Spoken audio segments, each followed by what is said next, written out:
Okay, good morning, everybody. What a beautiful morning it is here in Salford. And it's 4 years since P&O sacked 786 seafarers, one of them being John. So we're going to start off by listening to John about what happened 4 years ago and what's happened since as well. Good morning, everyone. Respected gathering, those present here at Salford and those joining us online today. Thank you very much for giving up your time for this launch of this public policy paper into the impact of the infamous P&O sackings. Now, I was one of the 786 seafarers that were unlawfully sacked by P&O 1,460 days ago. And to everyone in this room and everyone online, what happened to us 4 years ago can happen to each and every one of you today, because nothing's changed since 17th of March 2022. Employment law in this country is still shamefully weak, I'm sad to say. The current Labour government have introduced legislation which they think will strengthen workers' rights, and they are welcomed, but they don't go far enough. When P&O, with support of their owner, DP World, the Dubai government-owned DP World, decided to unlawfully sack 786 seafarers, they did so because they knew that they could get away with it. And they also knew that they could calculate with precision exactly what it would cost them to buy themselves out of any meaningful sanction.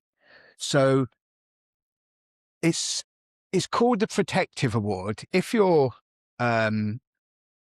dismissed, employment tribunal can impose something called a collective award, which is 90 days in lieu of notice. That's still the same. So P&O calculated what it would cost to buy themselves out of any sanction that may be awarded at an employment tribunal.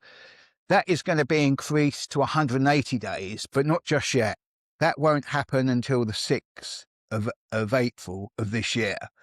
And even then, it still gives rogue employers scope to calculate exactly what it will cost them to disregard the law of the land. Now, we were all offered financial compensation back in March 2022, but these weren't just jobs that we lost. Life at sea is very unique, and comradeship is no accidental meeting of words. The time that you spend with the people that you sail with, that grows into friendships of the years. And we live on those shores, did live on those ships for half the year. So not only did the ships become a second home, but the people we sailed with and lived with on the ships for half the year were like a second family. And when P&O Ferries did what they did, they devastated so many people's lives. They turned people's lives upside down, because the point I've just made, they weren't just jobs. They were a second family, and they were our homes for half of the year. And the impact, the personal impact, has been clearly laid out in this report that we're presenting today. And I'd like to thank all those sacked seafarers that took part in the research for this, because without them, we wouldn't be sitting where we are today. And one thing that stands out for me the most is the mental health impact that it's had on the seafarers that were sacked. 83% of those surveyed said they'd experienced a mental health an impact on their mental health as a result of P&O's actions. And what that creates a knock-on effect. I went through mental health issues as a result of this, even though I was able to speak out because I refused the payoff from P&O. It was still incredibly insidious, and all of my colleagues who were essentially silenced by P&O and DP World's unlimited resources have suffered, and their families have bared the brunt of that, and their friends have bared the brunt of that as well.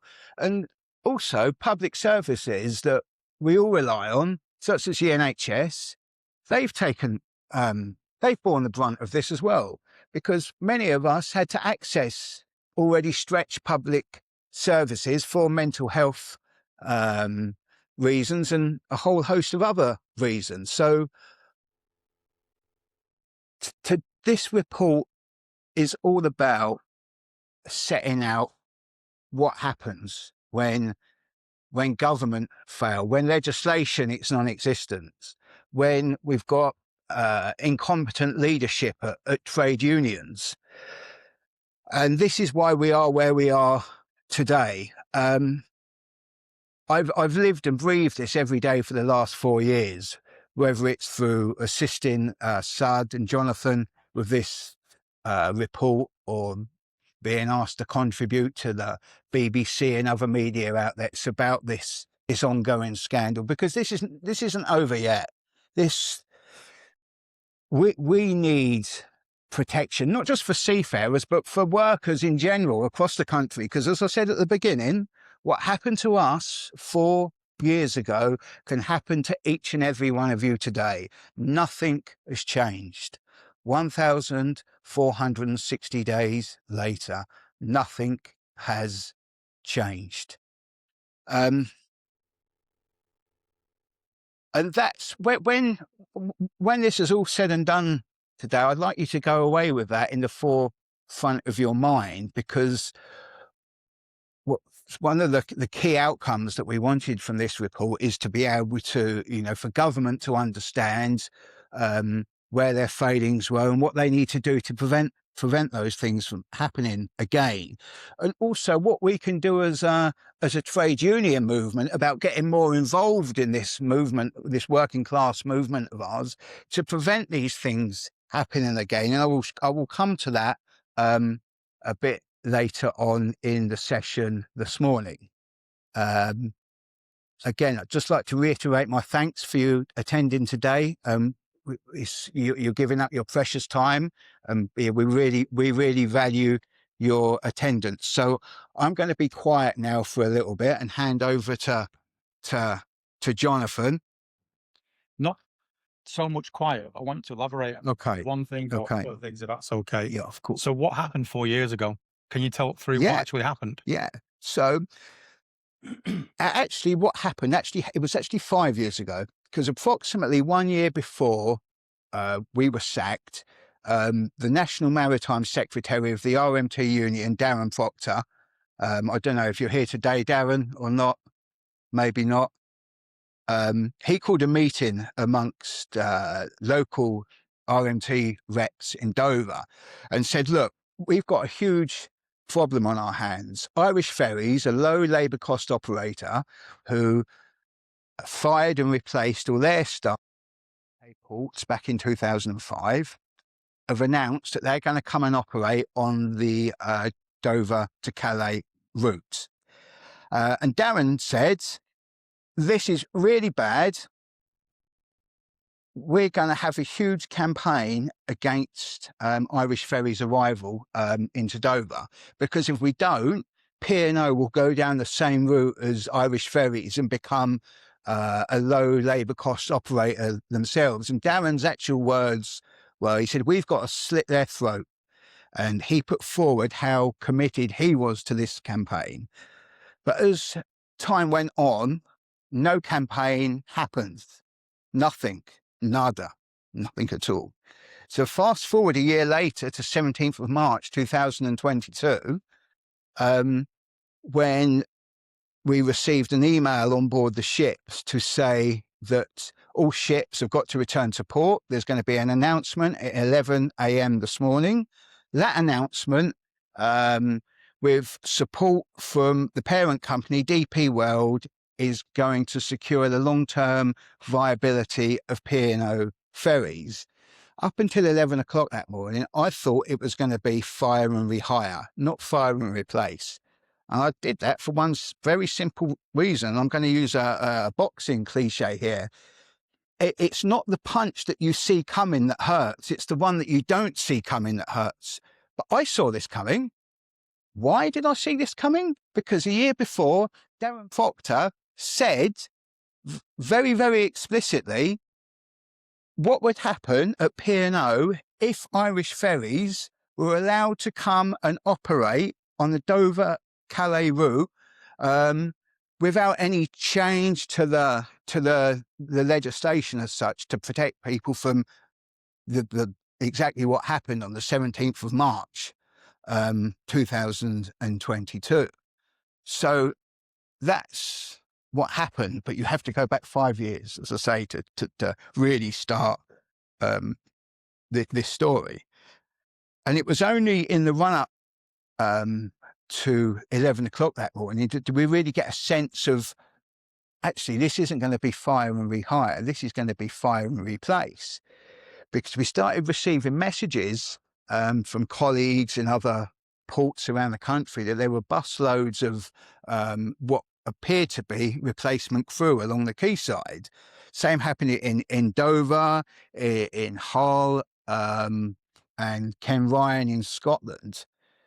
And then there was the now infamous Zoom recording of P&O sacking all their seafarers in the space of about 90 seconds.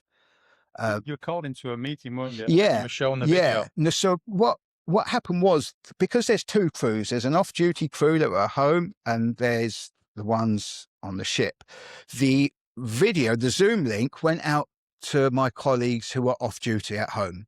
And we were going to be told we were told by a third-party agent that P&O hired that came on board with security teams to get all us off. But the link for the video got shared around quite rapidly, so that went live at 11 o'clock. And I suppose we got told informally. We were still on the ships and we were still waiting for these people to come on and tell us what was happening. All of us on Jersey-based contracts were sacked. The only ones that weren't dismissed were a handful of my colleagues on French contracts. And the reason why that didn't happen is because in France, you've got incredibly strong employment laws and protections, and they're enforced as well. Had P&O did to those on French colleagues what they did to us, the directors of the company would be facing huge fines and custodial prison sentences. So that's what happened. When the security team and the third-party agent did arrive on board, it was like, right, you're sacked. They called out everyone's name. They got us all together in the food court, called for everyone's name, said all the names we said on this list, you're sacked.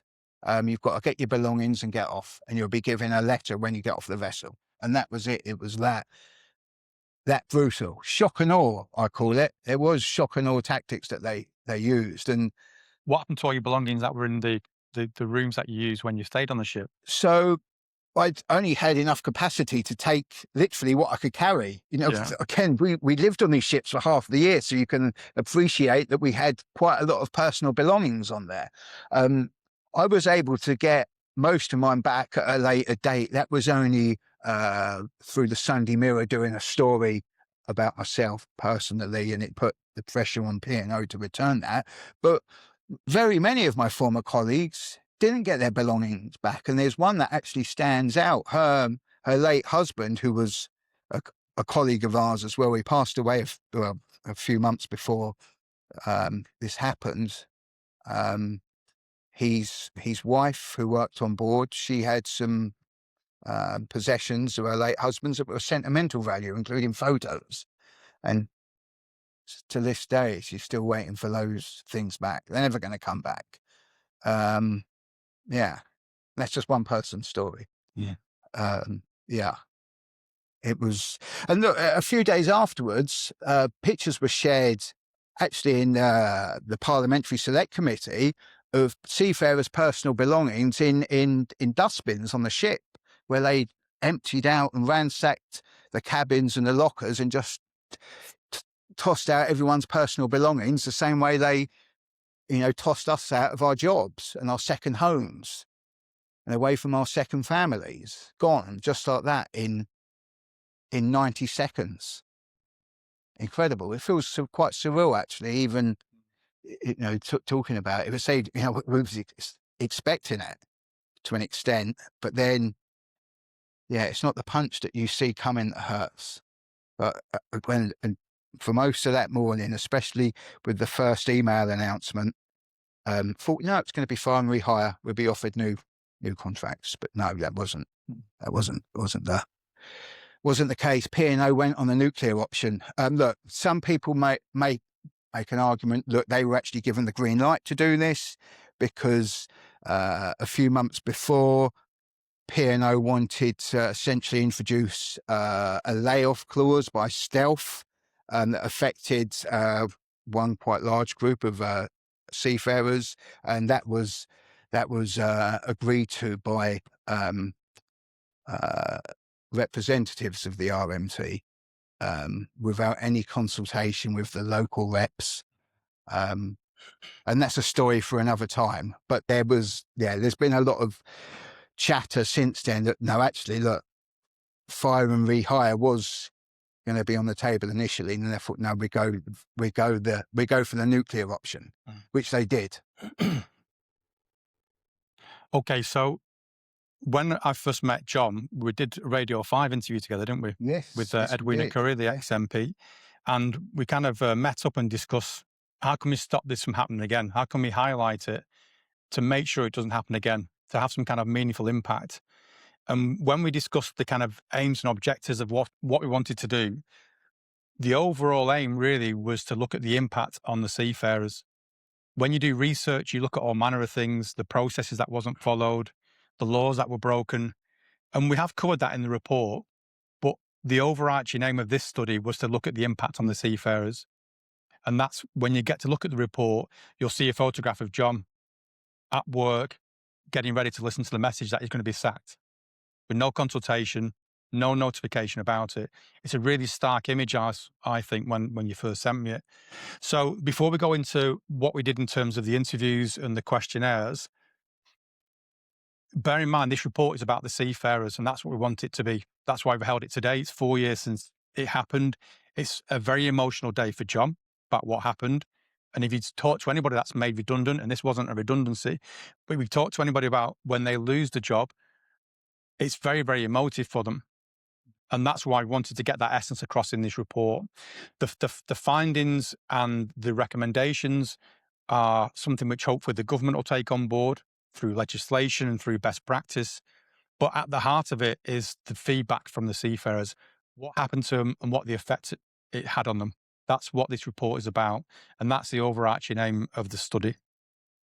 So we were lucky to have a fantastic associate lecturer from Salford Business School, Sad Bassett, who's now going to go through the methodological approach and how he interviews the questionnaires as well. Thank you very much. Good morning, everyone here and online. My name is Saad. I work at the Salford Business School. So in terms of the study, we basically took a mixed method approach. We collected both qualitative and quantitative data. So in terms of the quantitative data, we have taken a survey questionnaire. There was around 69 participants who have filled out the survey questionnaire, and then we took a semi-structured interview as well. There was around 15 participants who took part in the study. And in terms of the experience the seafarers had, as John mentioned, obviously it was quite difficult for them. Obviously, they faced a tremendous loss in terms of financially, and obviously they faced a lot of mental challenges as well. So overall, in terms of the participants, we managed to get wide range of diverse participants as well. In terms of the length of service, they had more than 10 years, more than 20 years of length of service as well. Even in terms of the seniority, we have interviewed chefs, stewards, first officers, engine room officers, even captains as well. Um, so basically, in terms of the analysis part, we did thematical analysis, we did cost evaluations, and overall, we tried to look in terms of we implemented the theory of justice. We tried to look in terms of the interaction, which is the interactional justice. Then we tried to look in terms of the process that was followed, which is the procedural justice, and also the distributive justice, which was the overall distribution of resources in terms of fairness and the outcome. So overall, in terms of the interaction, as John mentioned, they weren't really treated well. They weren't really treated with respect. And overall, as John mentioned as well, life at sea is very different. When they were working there, they worked for 2 weeks off, 2 weeks off, 2 weeks on, 2 weeks off. And overall, um, when they were showed the video, when basically they got to know that they were being sacked and security agents were there, they weren't really uh, they were escorted out of the ship and they didn't get a chance to go back to their cabin, get their personal belongings. As John mentioned, there was a lot of individuals, they lost their photos, personal belongings. There was one individual who mentioned they lost their certification and qualification. And P&O Ferries did mention that they were going to compensate, but how can you compensate for photos or certificates? And overall, in terms of the interaction they had, the communication, they were very dissatisfied. Around 93% of the individuals mentioned that they were quite dissatisfied with the interaction they had. There was no clear information about why they're being redundant. And overall, there was around 81% of the individuals that mentioned that no clear information was provided to the participants about the whole dismissal process. And in terms of the concerns, they had a lot of concerns about the overall dismissal as well, but they weren't there to address the queries or concerns. Around 99% of them mentioned that they didn't had any opportunities to ask any questions to the P&O Ferries. And basically, when they were trying to raise any questions, they were asked to send the email. And in terms of the email, the responses were very slow. The responses were quite generic as well. So overall, in terms of the trade union involvement, they were quite dissatisfied. Around 74% of them mentioned that they were pretty dissatisfied with the trade unions' involvement. In terms of the process, in terms of the procedural justice, the participants felt that it was quite unfair. All the participants felt that same way. The participant did mention that P&O Ferries did not follow the proper legal process to dismiss all those 786 employees. Around 96% of them mentioned that they did not follow the legal process. In terms of mental health, as John mentioned, they had a significant uh, um, mental health challenges. Around 83% of them mentioned that they faced some sort of mental health in the last few years after dismissals. And overall, as they were obviously after the dismissal, their life was very uncertain. They faced a lot of challenges. There was financial burdens as well. A lot of individuals had family members. Um, and as John mentioned, time at sea is very different. So when they were working there, they worked there for 2 weeks, and all these colleagues, all these crew members, they become like their second family. So that's what they mentioned. And when they were sacked, obviously they didn't really get a chance to say goodbye to their colleagues, and it didn't really give them closure. So a lot of individuals were expecting to say goodbye to their colleagues, but they didn't really get the chance. And overall, they did mention that after the dismissal, there was no support available to them. Around 74% of them mentioned that they didn't really any support after the dismissal. And in terms of support, they were seeking support like financial advisors because they were receiving the redundancy money. So in terms of the financial advisors, they were looking for some. Also in terms of the career development, like if they got any chance to get some certificates or qualifications to upskill them to get a new job. So they were looking for some sort of support, but they didn't really get any chance or get any support available to them. In terms of the distributive justice, which was the overall outcome, so obviously the outcome wasn't fair as well. When we were taking the study, we were doing the study, a lot of participants mentioned that they were still unemployed when we were doing the study. And around 72% of them mentioned that they are currently working, but the pay is quite less what they used to get at P&O Ferries. Um, around a lot of individuals did mention that they are currently not working in the seafaring industry. Around 73%, around 67% of them mentioned that they are not working in the seafaring industry, they are working in some other industries. Um, as in terms of the how they were treated, and obviously in terms of the seafaring career as well, a lot of individuals mentioned that they wouldn't recommend a career in seafaring, as obviously uh, in terms of the current employment laws, they felt like they don't have the full protections as working as a seafarer. Around 97% of them believe that the current employment law doesn't really protect the seafarers. In terms of why accepting the severance, a lot of individuals did mention that they weren't really sure about accepting it or not accepting it. They didn't really get any advices from trade unions or P&O Ferries or any other individuals, and they were very confused. And as I mentioned, they had family members. They were very uncertain about what to do. They had a lot of challenges, so they felt they were pressured into signing the agreement. But overall, yes, as I mentioned, they did not, they felt that they are not being, they don't have the protection in terms of the current employment law. And that's basically our study. Hopefully, will have some impact in terms of protecting the seafarers in future. Thank you very much. Back to you, Charles. Thanks, Ed. Thanks, Arthur. So the study is centered around three areas of justice.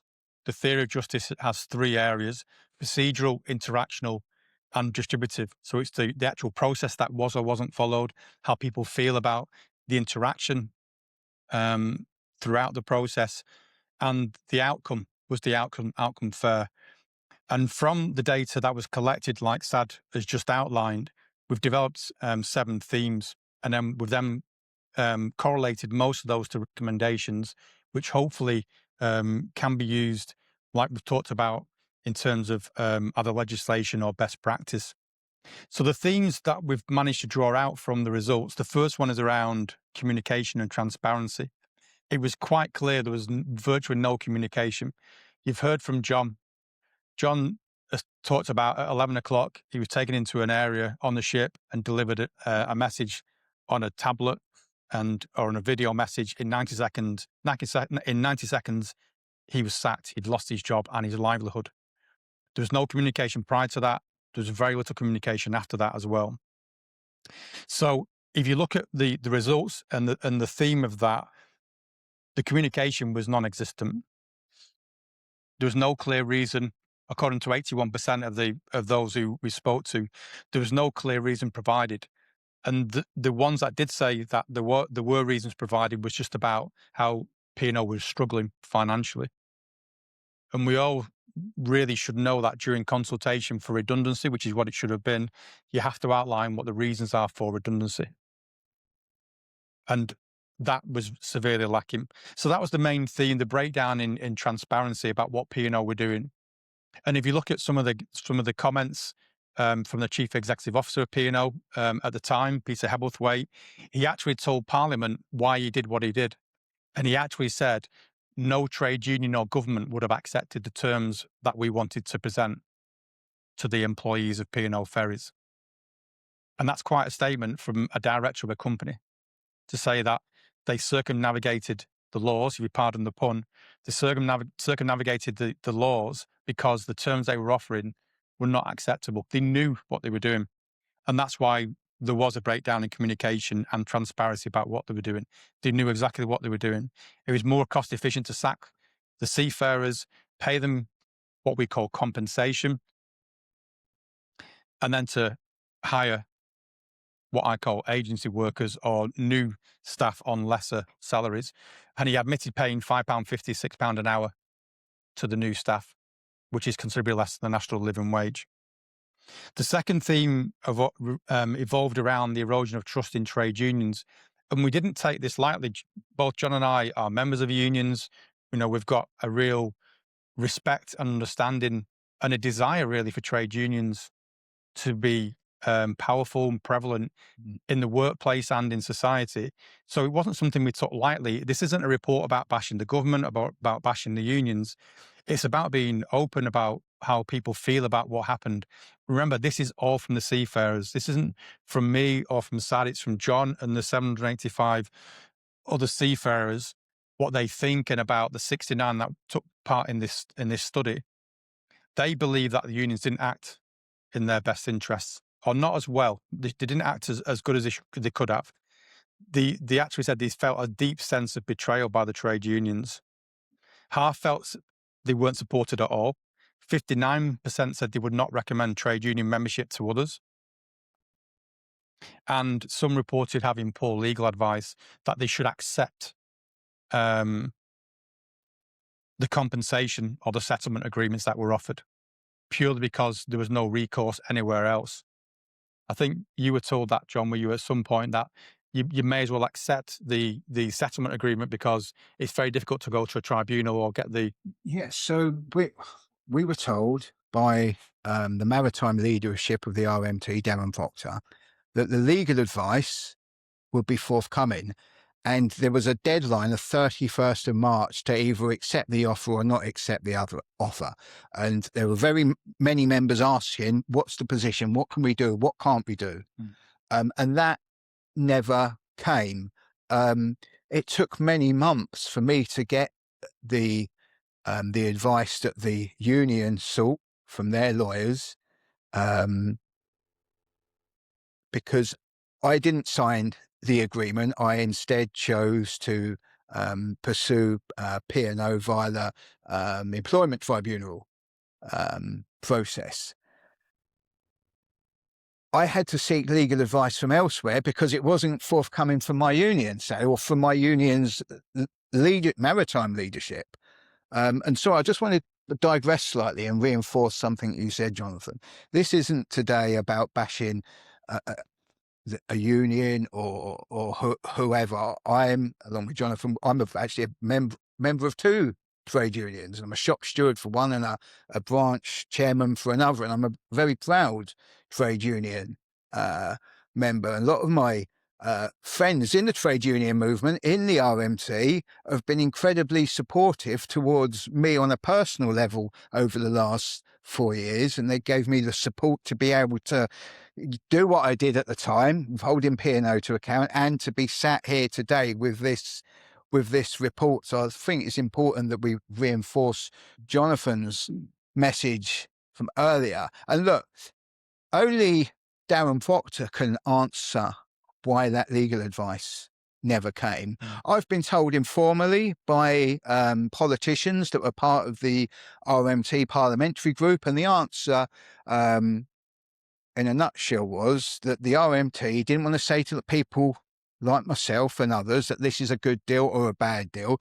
They just wanted people not to accept the offer. But that was never communicated. And if you don't communicate, people are going to be kept in the dark. And I was the only one left standing, and I sought advice from a lawyer that the RMT endorsed at the time when they retweeted his post to say, look, I'm a lawyer. If anyone would like to sue P&O, please get in touch. And in the information vacuum from the RMT maritime leadership, I did go to this guy. And all the way along, I had to literally beg at times for my union to come and support me in this legal process. And it took many months before we were able to get to a position where they eventually offered some kind of support. But by that time, they knew that, I wasn't going to run with it. Too much water had gone under the bridge by that point. I had another legal team by then that was that a politician had arranged for me, a very good legal team, and they were willing to do it for next to nothing. And the union were offered, given that opportunity to come and support me that way. But look, that's another part of it that I went through just to get them to support me. And if a trade union can't support one of their members in one of the most egregious acts of corporate vandalism this country's ever seen, what other conclusion are reasonable members of the public going to draw, or reasonable seafarers and fellow members of their trade union for that matter? So there was. Forgive me for digressing, but that's quite an important part of the context of the what happened. And you cannot ignore the fact that the year before, the National Maritime Secretary said, Irish ferries are coming to Dover. We've got to have a massive campaign against this. Otherwise, P&O will end up becoming a low labour cost operator like Irish ferries in order to compete. Well, that's exactly what happened. Darren Proctor was spot on 1 year before he was sacked. But no campaign ever happened. And I've sought several explanations from him as to why that didn't happen. One explanation was that it was the fault of the branch secretary and the local leadership of Dover shipping branch, and the other, and I can give that to you verbatim because I think it's quite important. He said, as a union, we need to understand and demonstrate and find an effective way of campaigning, which we have not found. But other unions around the world where they haven't got legislation have also struggled. That was said at the time that the RMT had just run an incredibly successful national campaign to save the railway ticket offices. And for that to be put forward as an explanation is frankly for the birds. And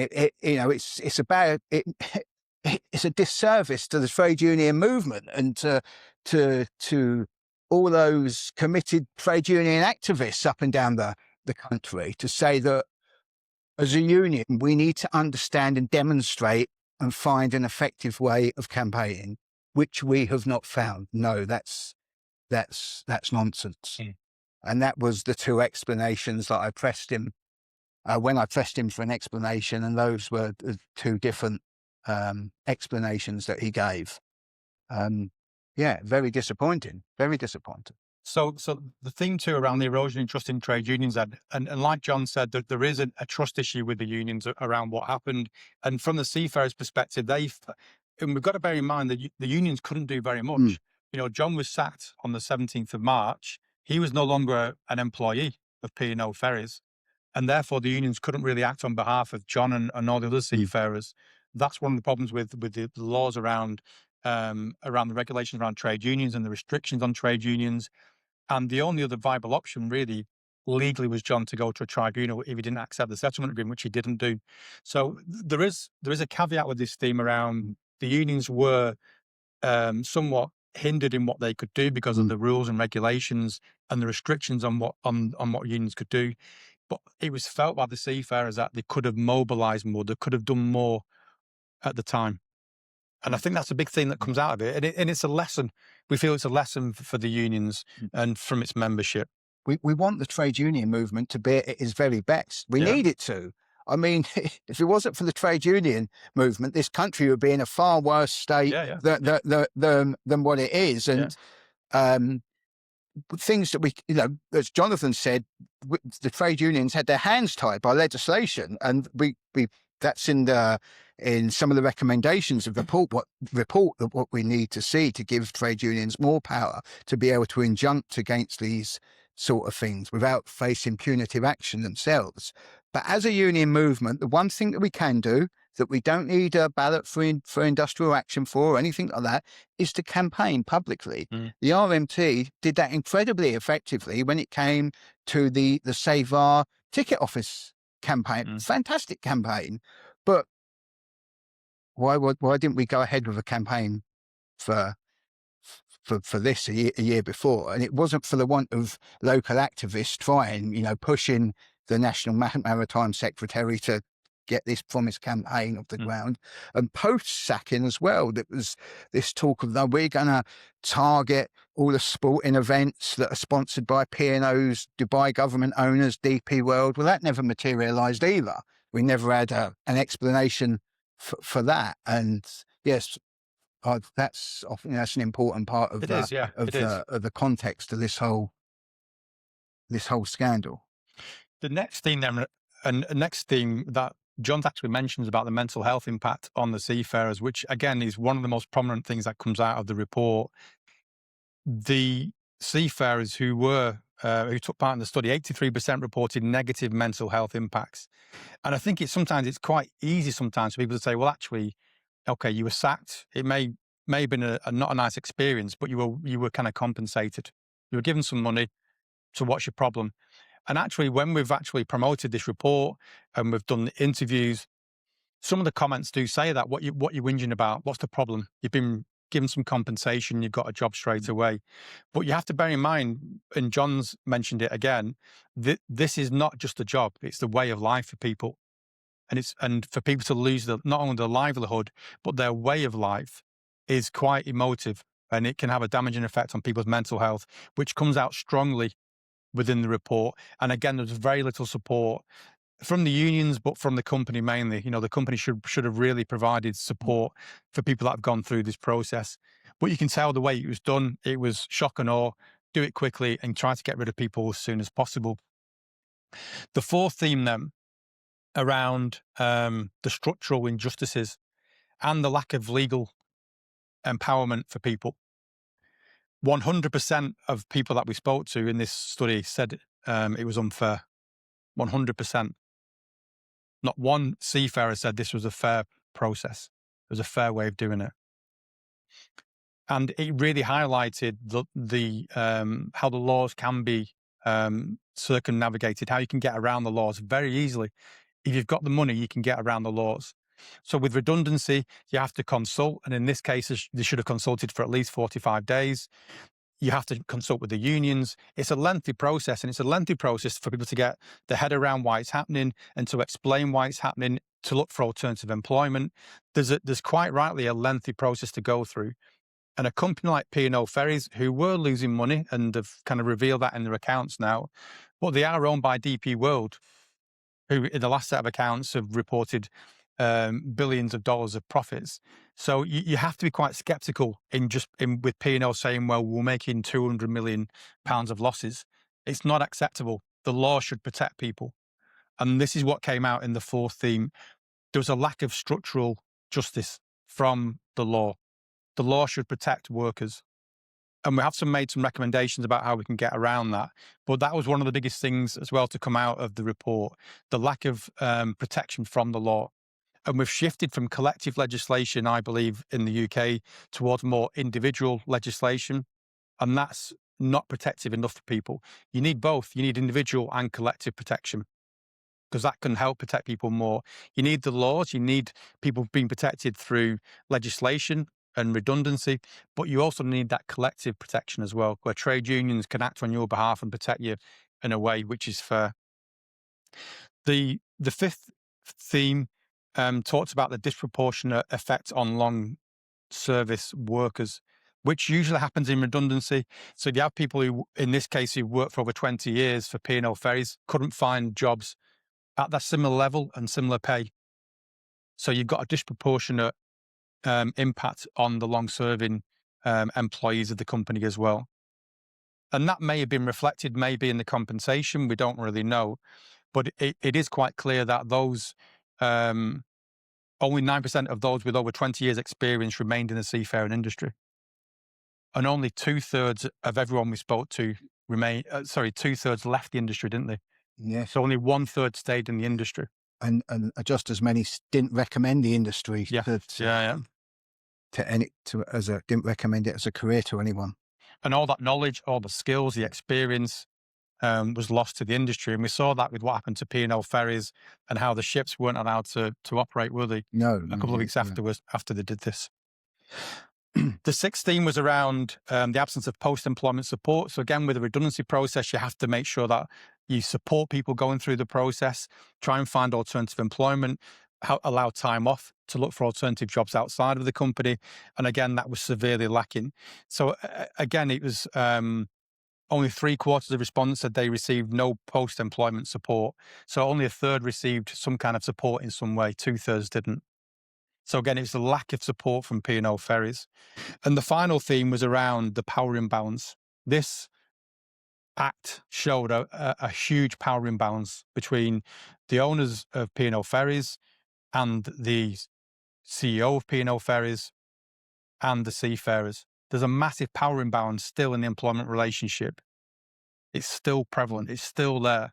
And this case highlights it probably more than anything that's happened over the last, I would probably say 10 or 15 years. There's a huge power imbalance. If employers want to sack the staff, they could just go ahead and do it. Even though the law's there to protect them, supposedly, they still went ahead and did it. They must have calculated how much it must have cost to sack 786 seafarers. They must have worked out how much it must cost to pay them the compensation, and then work out how much it costs to employ people on £5.50, £6 an hour. And within a couple of years, the company probably will be profitable then. So it recognizes that there still is a power imbalance, and that needs to be rectified. They took such an arrogant approach as well. The previous boss of DP World said to Bloomberg, I believe it was, he said these were fantastic packages. They were very generous. You know, we did really well. Yep. That Peter Hebblethwaite did really well in doing the restructuring that he did. And he said, yeah, they were that great. Everyone accepted apart from one. And it's just the brazen arrogant. I mean, he's now left or been forced to stand down from DP World because of his links and very close relationship with the convicted paedophile Jeffrey Epstein. But yeah, they think they're above the law. These people, especially the boss of DP World. Yeah, and the ex-boss. And if you compare it to what happened in France, France have got more stringent laws, and it didn't happen to the French workers. Contracts. The handful that were on a French contract. Yeah. Okay, so the final part of the report is the recommendations that we've put forward, which are based upon the data that's been collected and the aim and the themes that we've just gone through. So I'm going to go through the first three, and then John's going to go through the final three. So the first one, which is something which has been raised previously, you know, the Institute of Employment Rights have raised this quite prominently in some of the sessions that they've held around this, is to establish sectorial collective bargaining bodies with full negotiation rights under the laws. So what we're looking for is for trade unions to be able to forcibly enable trade unions to collectively bargain on behalf of workers and their members. So it's not something which is voluntary. It's something which, under the law, you have to do. And if you don't do it, there are proper sanctions not to do it. It's very difficult to implement, but it's something which we believe it can be done. And I think there is enough appetite for it within some of the party membership, in terms of political party membership, and within institutions like I've just mentioned. So the first one is to establish sectorial collective bargaining bodies with full rights under the legislation. The second recommendation is to strengthen collective redundancy consultation requirements. So at the moment, you have to consult for 45 days if you're making 100 or more people redundant. That's what P&O Ferries should have done, but they didn't, and nothing happened to them. They weren't fined, they weren't prosecuted, and we feel that area of law needs to be tightened up. If a company breaks the law, and P&O Ferries sat in Parliament in one of the committees that they were asked to attend, the Chief Executive Officer of P&O Ferries said, yes, we broke the law. We broke the law. We knowingly broke the law. Now, how can a director of a company in front of MPs say that and get away with it? There's no retribution for the individual who's a director of a company, and there's no retribution towards the company as well. So there has to be a strengthening of the redundancy regulations to make sure that companies don't do this again in the future. If they admit to breaking the law around redundancy in this case, those 786 seafarers should automatically be reinstated. It's not a case of compensation. It's not a case of retrospective putting things right. It's about immediately, automatically putting people back into the jobs and then forcing the company to go through the right process. And I believe if that's enforceable or is implemented, will stop these bigger companies who can financially do this type of stuff from doing it. If they know that if they do sack workers and they have to then re-employ them, then I think it'll make them think twice about breaking the law again. The third recommendation is around the loopholes around the national living wage or the minimum wage. So at the moment, if you work in the UK, companies have to abide by the national living wage, which is a minimum wage you have to pay your employees. The seafaring industry has always been somewhat rogue in abiding by the rules and regulations of countries. It's called the flags of convenience. So ships have been registered in different countries and different ports that they have to abide by those rules and regulations, and usually less stringent than the UK. So in terms of what happened with P&O Ferries, some of the ships and other companies do this. They register their ships in different countries, and they have to then abide by their rules and regulations. And they can bypass things like the national living wage. So we believe that there should be a closing down of the loopholes which allows companies like P&O Ferries to not pay the minimum wage. There are things in place at the moment to try and stop it, but it's not good enough. The enforceability of it at the moment is down to the Port Authority. And it's just not stringent enough, which is why they've been allowed to fire and replace with agency workers, with workers who are willing to accept a lesser salary. Do you want to go through the other recommendations, John? Just to touch on that slightly as well, the people that P&O used to replace us with were deemed too expensive for P&O when the French legislation came in, which introduced a maximum of 2 weeks off, 2 weeks off, 2 weeks on, 2 weeks off on the Dover-Calais route for safety and fatigue reasons. And they were discarded in favour of seafarers from Eastern Europe, which they've found quite difficult to find. And they've had to go back to Asia now to bring people in, paying French minimum wage on 2 weeks off, 2 weeks off, 2 weeks on, 2 weeks off. So now back to the recommendations. The fourth one is the introduction of portable benefits for workers. So we've looked to explore progressive and innovative ways that seafarers can be protected, such as portable benefits. So where, for example, seafarers accrue benefits with an employer, such as pension, training, unemployment insurance, that's automatically transferred between jobs regardless of who the ship owner is, certainly within that jurisdiction. And we feel that would provide a safety net in industries that are prone to this sort of corporate misbehaviour. And it also, sorry to interrupt you, it also stops that race to the bottom. So if you've got one seafaring company offering lesser terms and conditions, then it's a battle to the bottom, isn't it, eventually as well? So hopefully that would stop that. And what this case did, it exposed the vulnerability of seafarers in a globalised economy.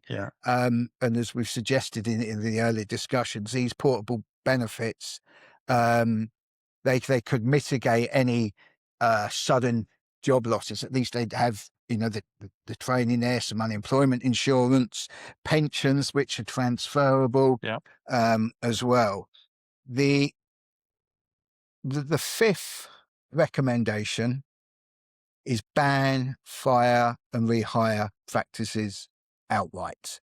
So, as I said at the very beginning, what happened to us can happen to anyone again today. Why? Because fire and rehire has still not been banned. Now, in the run-up to the 2024 general election, you heard a lot of positive remarks from the Labour leadership and politicians, from not just from Labour, but from Liberal Democrats, the SNP, the Greens, ban, fire and rehire. Anyone can be fired and rehired today. And furthermore, the legislation that the Labour government have proposed, that's still not on the statute books and won't be now until January 2027 at the earliest, because the government have again delayed that. As they stand at the moment, there's still loopholes there. SOSR, it's known as some other substantial reason. So, for example, you're Mr. P&O Ferries and you're finding it hard to keep the business running under Labour's proposals, with that as they are at the moment, that loophole will still exist. You can plead poverty. No, I've got some other substantial reason I've got to sack and re-employ my workforce. And that is the big one. We need to see this legislation tightened up where there's no loopholes, because there's no legitimate argument for firing and rehiring people. Look at the organisations that have done it. P&O, owned by an incredibly profitable company, British Gas, British Airways. Then you could go back to 2005, the Gate Gourmet sacking scandal that happened in Heathrow under a Labour government. And incredible, we're still over 20 years down the road and these things still haven't been addressed properly. And the final recommendation of this report is to empower government, more importantly, unions, to be able to take preemptive action. So they must be able to seek immediate injunctions to halt these mass dismissals, because at the moment their hands are tied. And they should be allowed to do this, particularly when employers fail to consult, when they go for the so-called nuclear option, like we saw with P&O Ferries in 2022. And look, P&O failed to notify the Secretary of State or the flag state where in the jurisdiction where the dismissals took place, but yet no legal action was taken. We've seen lots of hand-wringing from politicians of all political persuasions. The Insolvency Service launched a criminal and civil investigation. They dropped the criminal investigation, and the civil investigation is still ongoing. I was interviewed by the Insolvency Service in late 2024. They said that it would be concluded within the next 6 to 8 months. They were asked on my behalf just last week, what's the delay? What's the status of the civil investigation? And the Insolvency Service said, we're still investigating. 4 years on, it's unacceptable, really. But that, for me, that's the biggest one.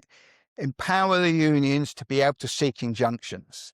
And as Jonathan, he said, there is a huge power imbalance. We can have all these extra rights, which are welcome, but we've got to see a reversal in the power imbalance.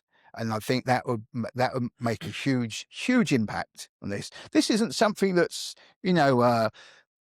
extreme. You see this in Western Europe. This is what we should have in a mature democratic society. Not a race to the bottom. Not shamefully weak employment laws.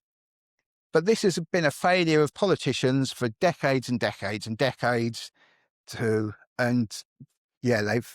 their ears been caught by these powerful lobby groups, in the case of P&O, the Chamber of Shipping, who lobby on behalf of ship owners. And we actually saw in the late 90s, the European Union were going to legislate to give seafarers the same protection as shore workers.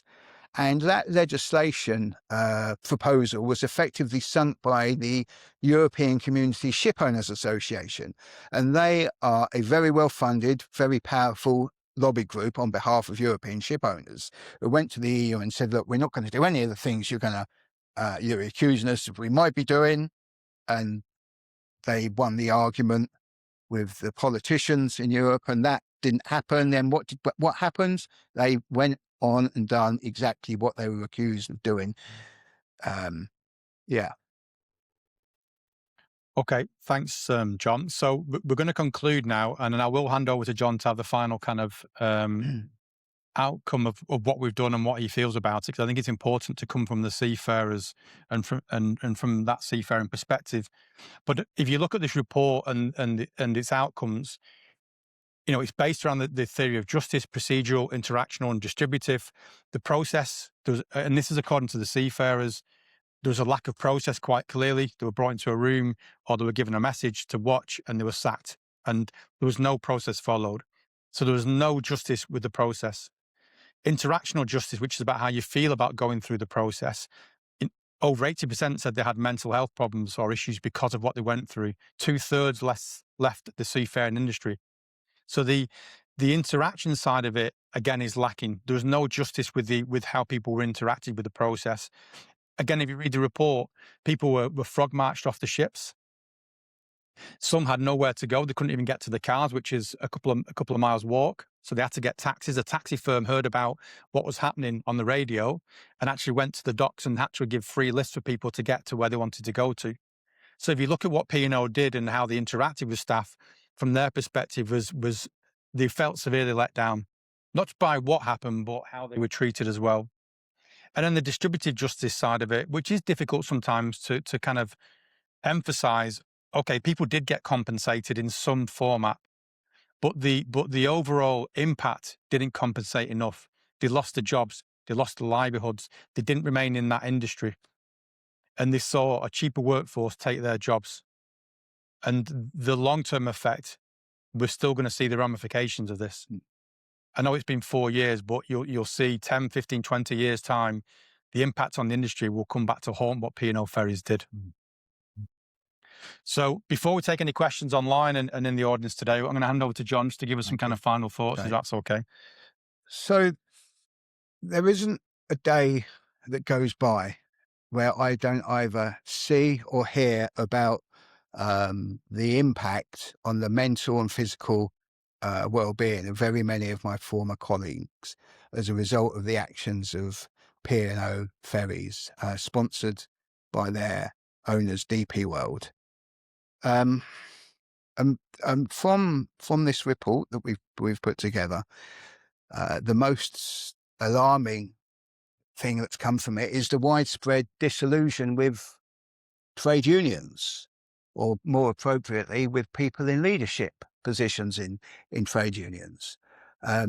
Trade unions are the greatest fighting force of fairness in this country's ever seen, or anyone's seen globally for that matter. And we had incredibly high levels of union membership at P&O. And to those that have given up their time and attended today, I'd like to say this. 1, if you're not in a union, join one today. 2, if you are in a union, play an active role, whether that's going to your branch meetings once every other month.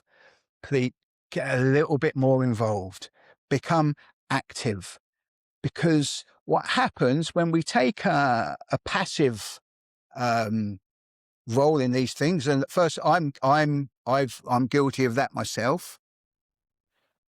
You see that the leadership go unchecked; they're not held to account. The leadership of unions are elected by us to represent us, to serve us, not themselves, not for photo opportunities, not to line their own pockets. They represent those that are paying their wages, the members. So that's the second thing I ask you to do. Become more active. Give up half an hour of your time a month. As I say, they're the greatest fighting force for fairness that this country's ever seen. I've proud to call union colleagues, my friends who have been instrumental in persuading their employers to set up apprenticeship schemes that have seen dozens and dozens of young people given opportunities over the course of the years. And the work that they do on a daily basis, whether it's representing people in the workplace or fighting for better paying conditions. And statistically, a unionised workforce has better pay and conditions than a non-unionised workforce. So that's those two things. Join a union if you're not a member of one, and 2, if you are, give up a little bit of your time, please, and become more active. Otherwise, you'll see the Darren Proctors of this world. They talk the talk, but when it comes to action, they don't deliver. And when it comes to accountability, Well, no, they can blame somewhere else or come out with invent a story about, oh, the union doesn't know how to campaign and other such thing. And it's a disservice to all of those, that people like us, normal working class people, they're the beating heart of the union movement. So I really would urge you, please, to join. If you're not a member of one already, if you are, give it up a little bit more of your time. Thirdly, we've all got MPs.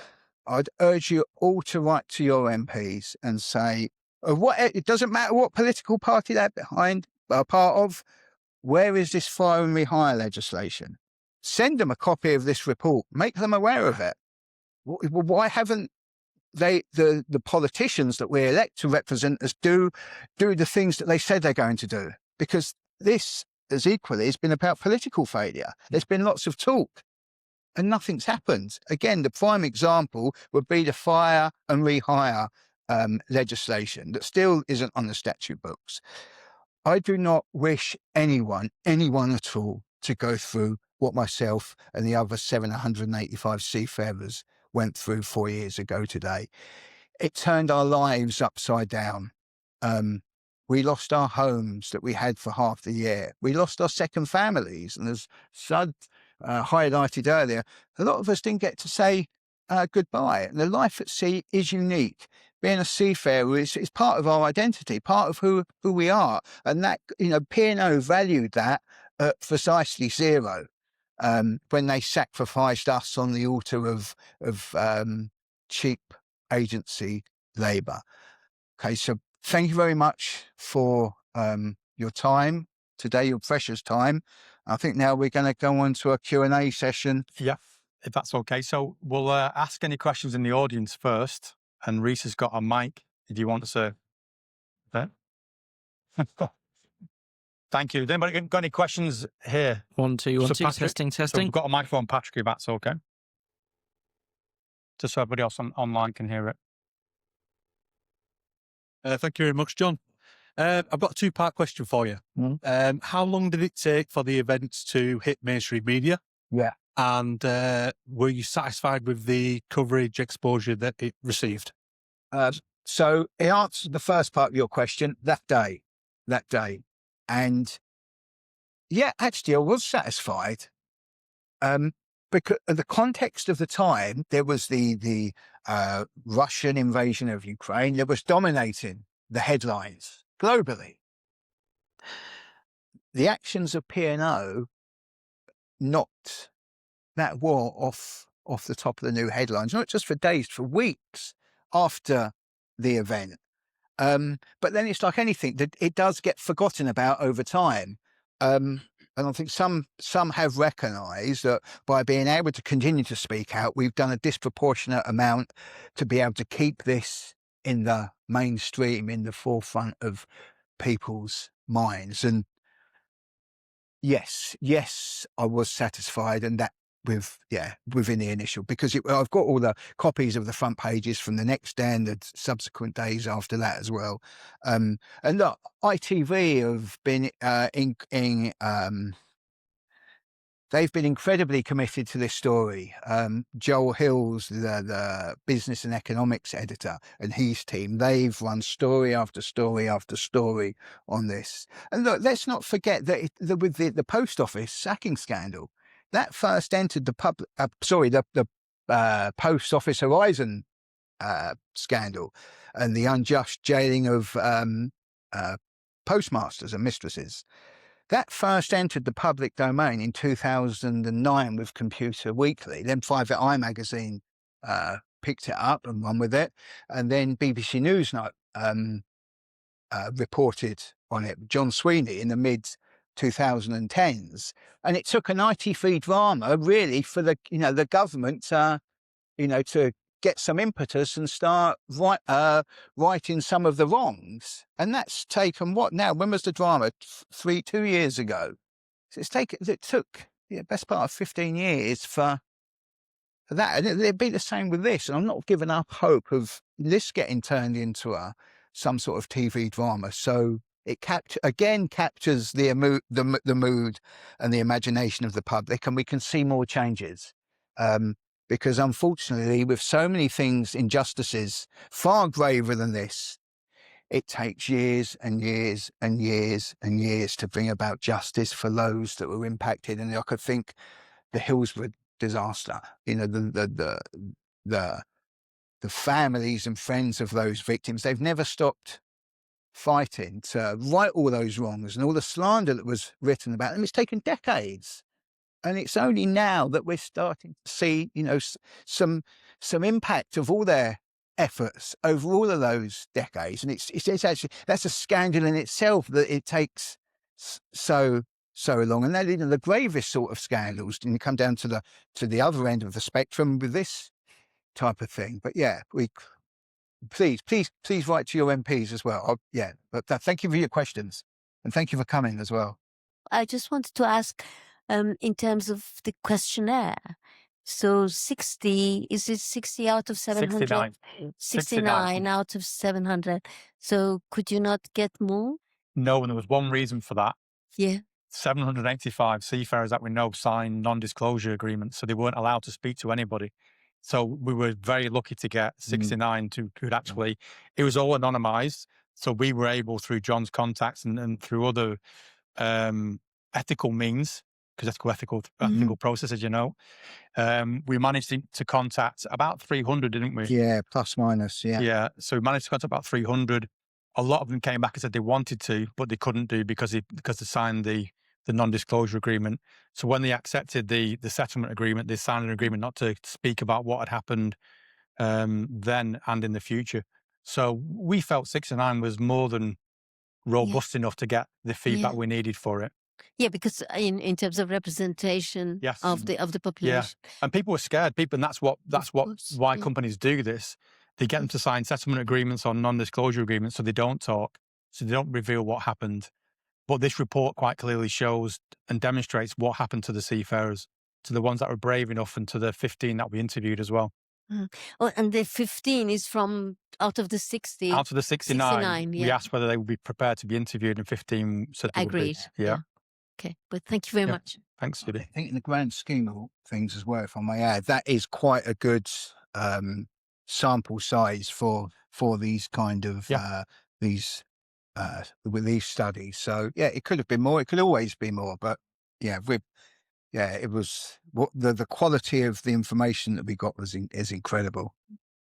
Yeah, you'll see some of the comments in the report, some of the verbatim comments. They're quite stark. You did mention that there was high trade union membership amongst the staff. Can you comment on whether there was, beyond the membership, whether there was any other activity?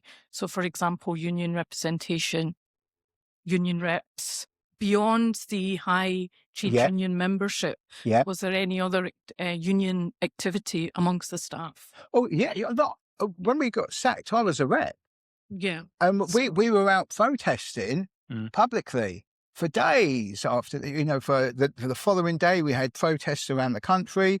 Then the following Monday, we took our protests to Parliament. Who's the MP who was on the lesson with you, who got removed of her duties eventually? That would have been a Conservative MP, Natalie Elphick. That's the one, yeah. She came along, and she was rightly called out for supporting fire and rehire.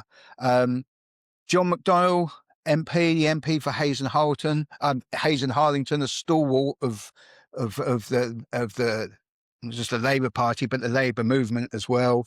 Jeremy Corbyn, MP, Angela Rayner, Keir Starmer. We met with Keir Starmer a couple of times. He went on the television and said this boiled his blood at the time. So we did in the initial aftermath. Yeah, there was. Yeah, we were on, but I don't know if you were here when I was saying what happened a year prior to this, when it was announced that Irish Ferries were going to come and operate on the Dover-Calais route. Irish Ferries, a low labour cost operator, fired and replaced all their staff back in 2005. Yeah. The maritime leadership of the RMT 1 year before called a meeting with the local reps and said, look, this is bad news. Irish Ferries, I mean, P&O will go down the same route and become a low labour cost operator. But guess what?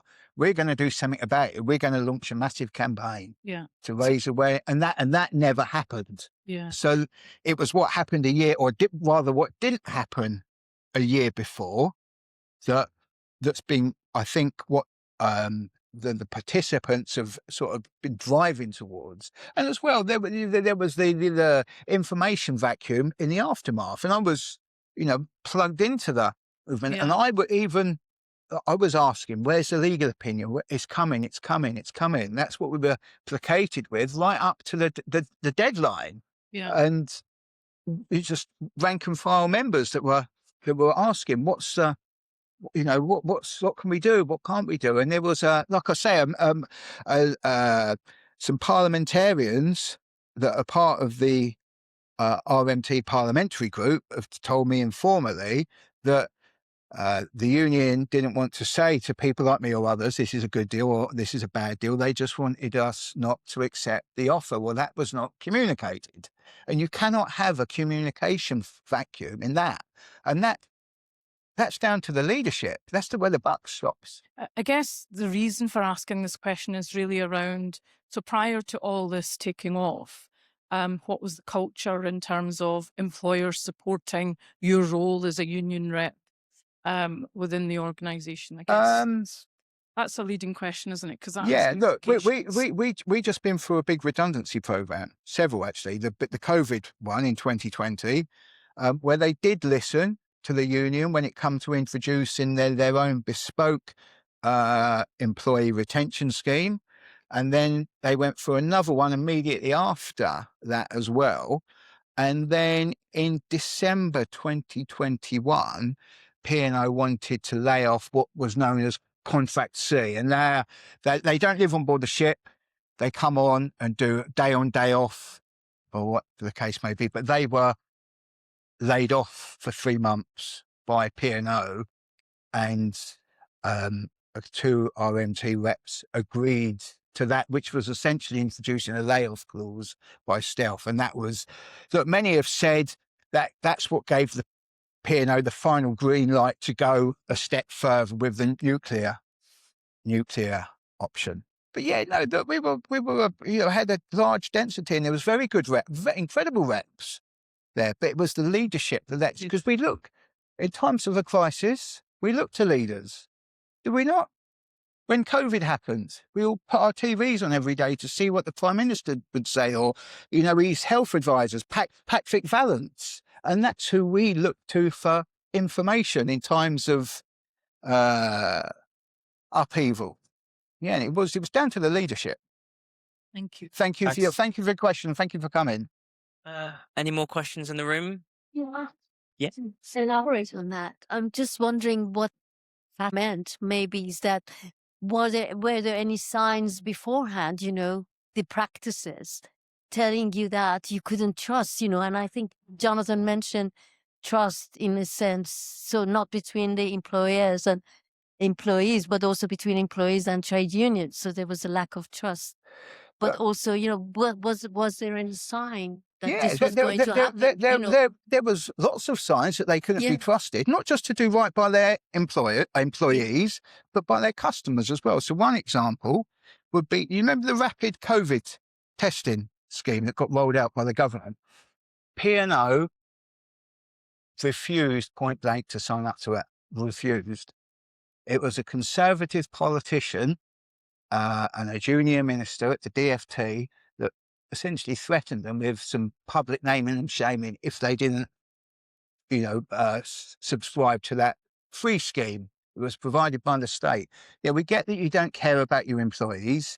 You might not particularly care about your customers, but you've got a brand to protect. Why don't you protect it and participate in that rapid testing scheme? So yeah, that was a bit of a red flag. Yeah, I think also maybe the powerlessness, the power difference that you were saying probably. Yeah, but there was dialogue. There was ongoing dialogue. We'd been through 3 weeks. Well, the biggest one in 2020, then followed by a smaller one when there was dialogue. when hundreds of people left the organisation. And then there was the contentious one, 3 months before we were sacked. So they can't, there's no scope for them to say the unions, wouldn't have come to the table, or no one would have accepted this proposal. Of course they wouldn't. Why should they?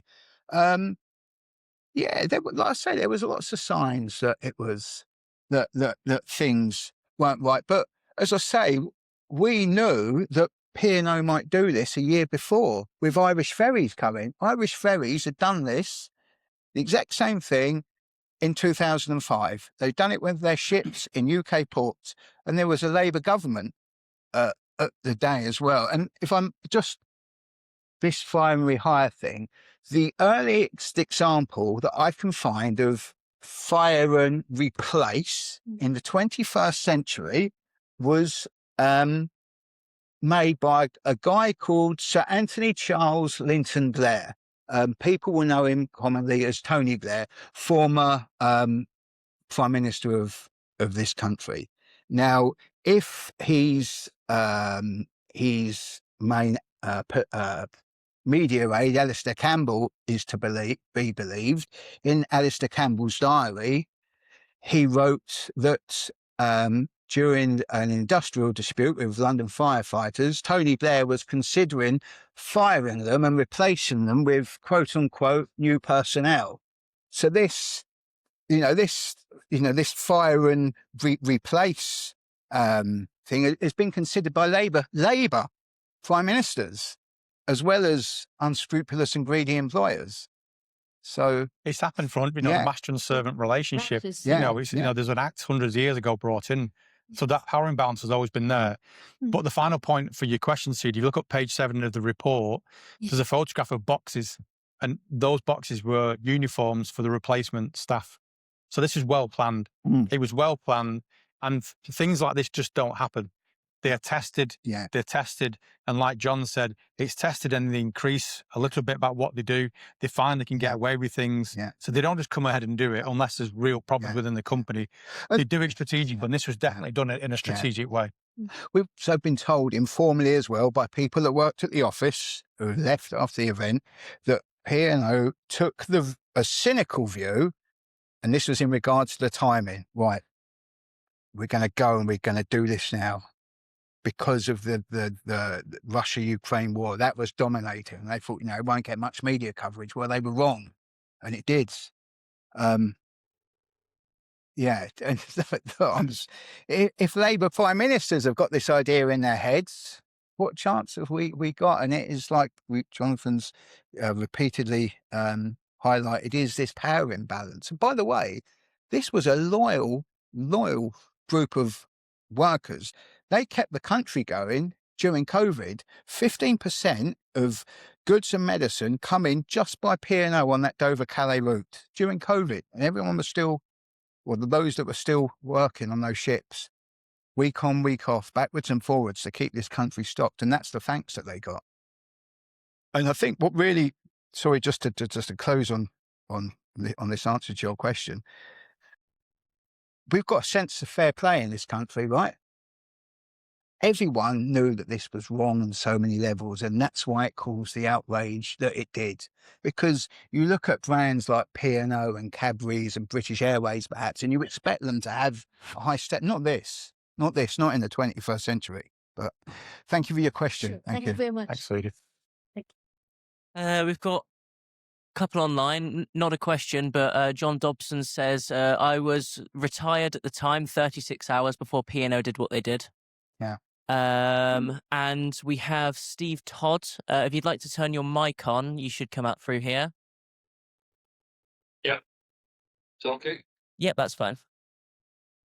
Yeah. A couple of things, and I won't be too long in the debate, but you made a valid opening comments, John, regarding what this did to communities and the mental health impact on individuals and their families as well.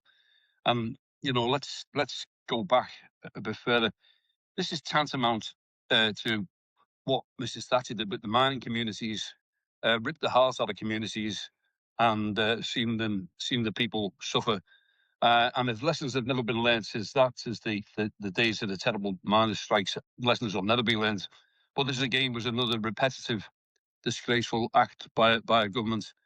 A lot of this, what I see and what I've read here to listen to today, God, you know, I applaud you for taking on the task of putting the paper together.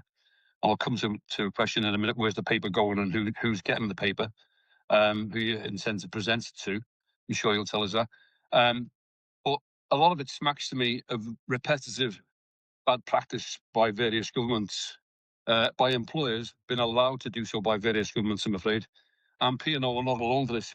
In 1988, following the Dover strike, which was P&O again back in 1988, where hundreds and thousands of seafarers were in difficulty in them days. There were some 2,000 seafarers dismissed in the North Sea for taking industrial action, and they were sacked and replaced overnight by seafarers from Cape Verde, Portugal, and other countries, but mainly Cape Verde and the Philippines. And we took those cases to tribunals in 1988. And in particular, one individual company, Ocean Inch Cable Limited, whereby we ended up in tribunals. And again, the employers were claiming in those days, 1988, some other substantial reason, which is a weak excuse and a lame excuse. And what worries me about it all, I'm not being negative about it, because you've got to keep looking for a way to beat this. And someone will get the solution one of these days, or someone will come up with the answer. But despite the efforts of other people, not just myself, but for over 30 years myself, and people before me, along with other people alongside me, campaigned to try and get these laws changed. And various governments for years paid us lip service, including Labour governments. And all the time, they've drip fed us little bits, a little bit of this, a little bit of that. They introduced the hours of work legislation, the working time directive come into effect. The minimum wage was brought in. They were talking about permits for seafarers to work. And none of it has been really applied to the extent where it stops what we're trying to stop, or what you're trying to stop by delivering this paper. And it worries me that, you know, again, another government who, when they were in waiting, promised to deliver and haven't delivered since then, and probably won't deliver come the end of the term of Parliament. But it smacks to me of the repetitive bad practices where they'll feed you a little bit. And I don't know how many times in my 30 years as a National Secretary, I sat there and thinking to myself, oh, good, we've got this now. We've got a little bit. We kept getting a little bit and a little bit and a little bit. And it didn't do one jot of difference to what we had, because they still went ahead 4 years ago and sacked all you people in a disgraceful way they did.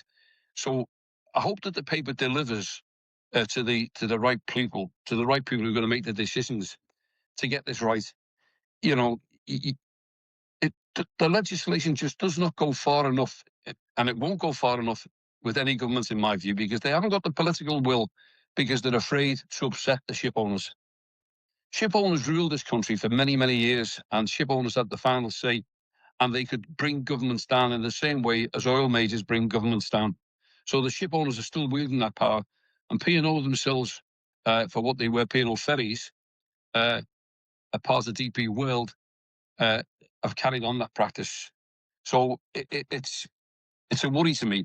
Now, and again, I don't want to be too long-winded, but were the unions the relevant? And a lot was made of what the unions did do and what they didn't do. Were the relevant unions invited to this thing today, John? Yeah. Hi, Steve. Thanks for coming today. Yes. In answer to your question, the trade union leadership of both unions involved were invited today. If there's any online, I'm sure they'll put their hands up to speak and contribute. But as far as we know, at this moment, no one's attended. No one's got back to us, which is a shame. Because what the report does is highlight where their hands were tied. right? And there is, there is a lot of disillusionment from those that were sacked, and that is absolutely their right and their prerogative to put that across. But they should own it and say, yeah, we didn't do so well there. This is what we're going to do things better next time. We're going to learn from this. I think there are lessons to be learned. Yeah, I've made many mistakes, not just as a trade union rep, just in life in general. We all have. It's part of life. But you've got to have that awareness to say, actually, these are people that have paid their union subscription fees for many years, and this is what they've got to say about this. Let's take it on board. Let's listen to what they've got to say. And I think in the conclusions of this report, it's actually gone further than what the RMT have asked for in their recent press release in this matter. So, yeah, I'm incredibly disappointed that no one's attended today, although I can't say I'm surprised. And I just wanted to answer your question, if I may. Who has this report gone to? Yes, it did go to the unions, and they were invited today. It has gone to many MPs. It's also gone to the Transport Select Committee and the Business Select Committee. And to date, the only ones that have endorsed this have been Conservative MPs, believe it or not. Yeah. It's worrying then, isn't it? Because a red flag should have been up in the air in 2005 when Irish Ferries did what they did in the Irish Sea. And both the UK and the Irish government stand guilty of doing nothing about what they did in 2005 when they sacked all those seafarers and Irish ferries in the Irish Sea. So that would have been a red flag to any government. So the UK government, but again, I know for a fact that the RNT and Nautilus and SIP2 all tackled Irish governments at the time and UK governments at the time. And I know for a fact that I went along with the late great Bob Crow and Joe Flynn of SIP2 to hand letters in at the Doyle. We marched through the streets of Dublin over what happened there.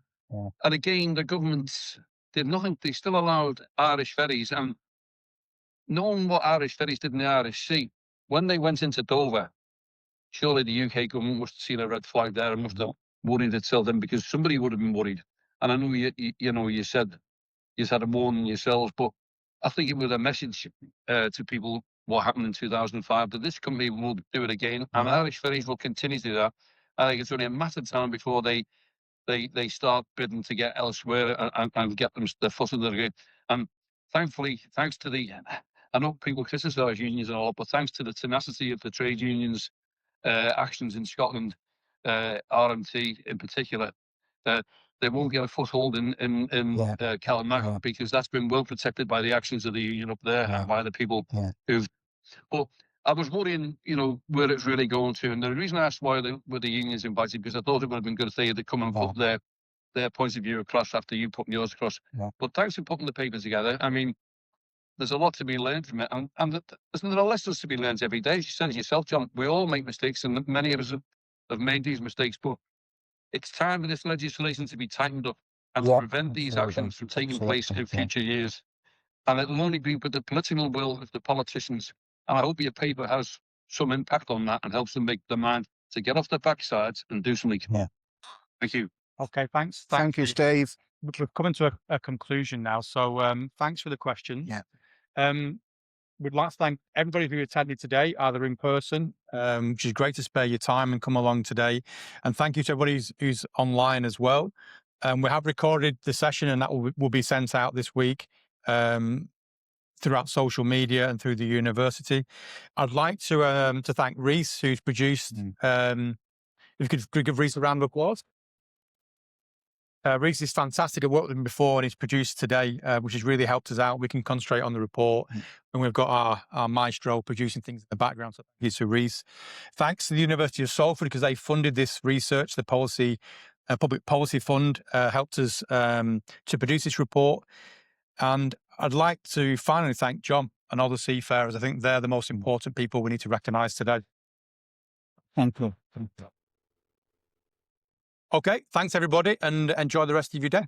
Thank you very much indeed. You too.